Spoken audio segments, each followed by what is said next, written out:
what's up mga idol? Magandang tanghali sa inyong lahat.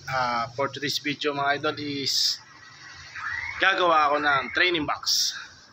So, may naumpisa na ako, naputol ko na yung mga pyesa, and then ginuguhitan ko na para mabutasan natin mga kalapatids.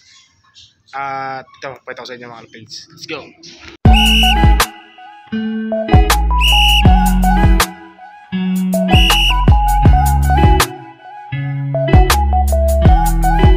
Idol, no? Yan nga mga idol, ano?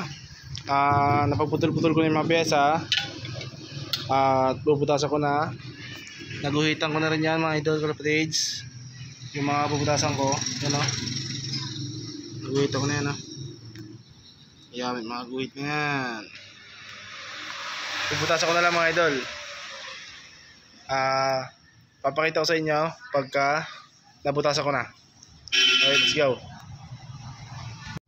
So ayan nga, no, mga idol kalapatids, at sa puntong yan ay binubutasan ko na ng isa-isa yan para dyan natin ilalagay yung mga round tube natin para mamaya salpak na lang tayo ng salpak. Bubuo na lang natin yan mga idol kalapatids. Yan din yung maliliit muna ang binubutas ko dyan. 1/8 lang ang talim, kaya medyo madami-dami yung butasin yan.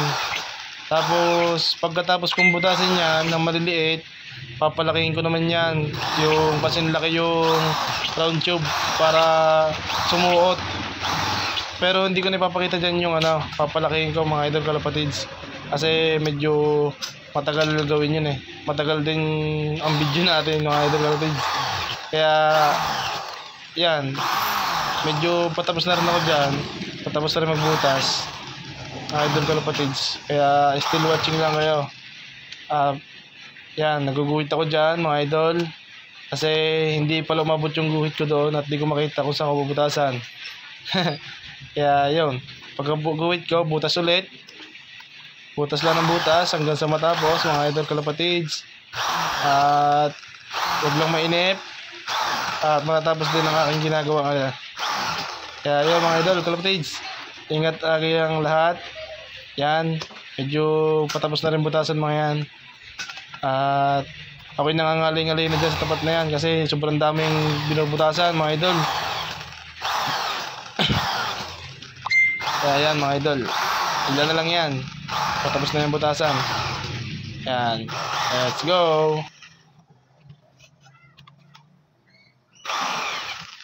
At yun nga mga idol, nabutasan ko na lahat.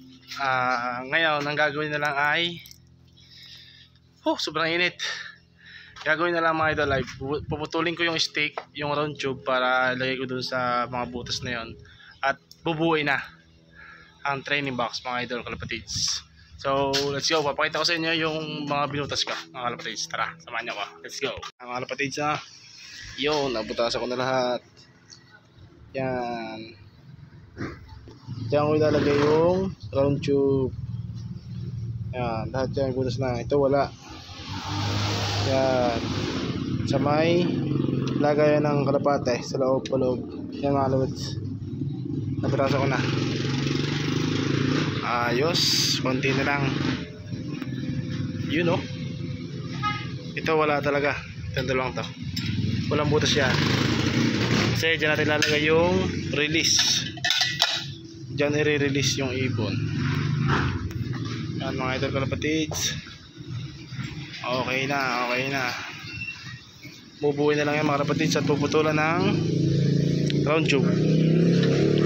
Papakita ko sa inyo mga kalapatids ang pagpuputol ng round tube. Tara, let's go. Peace.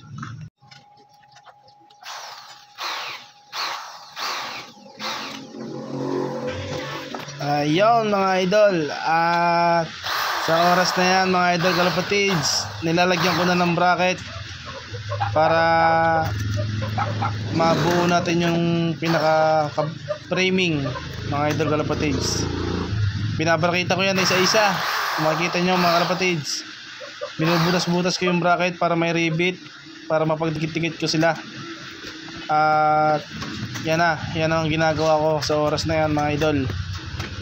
Kasi bubuin ko na yan, pagsasama-samahin ko na para makita natin yung resulta ng ating ginagawa mga idol. Yan, bracket lang ako ng bracket dyan hanggang sa malagyan lahat mga idol kalapatids, para pagkatapos ko yung braketan, pwede ko nang isalpak lahat, pwede ko nang buuin. Yan, medyo matagal-tagal yan kasi nandyan lahat, nandyan ang pagbabracket, nandyan ang pagre-rivet, nandyan ang pagbubutas ng drill. Yan mga idol, nandyan lahat. Yan yung parting matagal talagang gawin. Yan yung nakaangalay mga idol. Kasi yan, nakita nyo sa lamesa, tambak ang mga tube, mga 1 by 1. Yan mga idol, tambak talaga dyan mga idol kalapatids. Kaya medyo nagtatagal ako dyan. Yun mga idol, buo na ang ating framing. Kung nakikita nyo mga idol, naka-bracket na yan, naka-rivet na rin yung iba dyan mga idol. Yan yung plate na pantagiliran mga idol. At yan yung lalagyan ng plate, yung letter I. Tapos yung pinaka-frame, yung baba saka ilalim mga idol kalapatids. Yan na yan mga idol. Pakita ko sa inyo yung pag inihiga ko na. Yan mga idol, medyo may itsura na ang ating training box na ginagawa. Almost 30% done. Yan mga idol, pakita ko sa inyo. Iputas na lahat yan, bubuin ko na lang mga idol kalapatids. Yan, pag bubuuin ko na sila mga idol, para makita nyo na ang tsura nyan. Let's go mga idol. Ayun mga idol, medyo malapit-lapit na sa katotohanan ang ginagawa natin training box. 20 to 30 cups capacity. Papakita ko sa inyo mga idol. Ito, medyo malapit-lapit na sa katotohanan. Yun mga idol, arena, malapit na sa katotohanan. Iyan, popest na natin yan. Yun, shoot na. Ito yan mga idol, pag nakatayo. Yan na yan mga idol, pag nakatayo, medyo buo na. Lalagay pa natin yung para dito. Ito, yan mga idol. Diba diyan yan. Lagyan natin yan, papakita sa inyo mamaya. Tara, let's go. So yun mga idol, nakakabit na. Yan, aran na lang kulang. Dito kabila. Yan, pero ito bunot pa. Okay, bunot pa yan. Makapatong pa lang yan. Yan mga idol, let's go. Yo mga idol, patapos na ating training box na ginagawa. Nabuo ko na. Papakita ko sa inyo maya maya. Meron tayo ditong bisita. Yan, bisita. Boss Michael Pante, search nila sa YouTube, meron sa YouTube channel. Patapos na ating training box mga idol. Yan ang ating training box, 20 to 30 capacity. Yan, kaduktong. Wala pa lang tayong pop tray. Tapos aray, wala pa rin itong panarado. Pero meron na yan, lagay ng ibon. Yung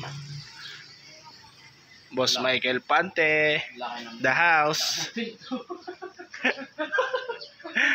Uy, nakalpas sa sabihin. Uy, nakalpas sa kalitin. Arte na para. Ate mo lang nito. Agad ba? Quality na yan para. Malasa, just for it. Maganda? Parang pinamaganda dito. Oh my God. Ang tao dyan. Kasi pangkaraniwan na lang. Pero kung may kurto, iba. Sinantay mo na dito? Oo. Na. Mga idol, update ko na lang kayo pagkatapos ng ating training box. So yan mga idol, tapos na ating training box na ginagawa. At papakita ko sa inyo yung finished product. At ito, tara, samahan niyo ako. Medyo may dinagdag akong detalye sa training box kasi request ng tropa. Nilagyan ko. Pero pang sarili ko naman to, kaya ni-request lang niya para daw medyo gumanda pa. Tara, let's go, samahan niyo ako, pakita ko sa inyo. At yan mga idol, yan na ang finished product. Yan o. Yan, pagutan muna natin mga idol, kalapatids. Yun o, magkabilang side, ganon. Tapos yung ating release ng ibon. Yan mga idol, pakita ko sa inyo isa-isa. Ito mga idol, ang ito pala, pagkain pala. Lagay ng ibon. Yan, sa dangkal. Para hindi masyado mahirap. Pero hindi rin makakawala dyan. Depende na lang sa kukuha. Sara natin. Itong kabila, wala. Ano lang yan, design. Handle. Tapos likod. Yan dinagdag natin na sinabi ng tropa para pare-parehas ang tingin, diba? Tapos release. Okay, release. Yun o, sahig. Loob. Full details. Yan. Mga idol, yan na ang ating training box. 20 to 30 capacity. Yan mga idol. Pero pag ako hindi nag-satisfied, lagyan ko lang handle dito. Lagyan ko lang handle dito. Yan. Dito ang pitpitan. Tapos poop tray na lang. 100% na. Iyon. So yun mga idol, napakita ko na sa inyo ang ating malupitang training box.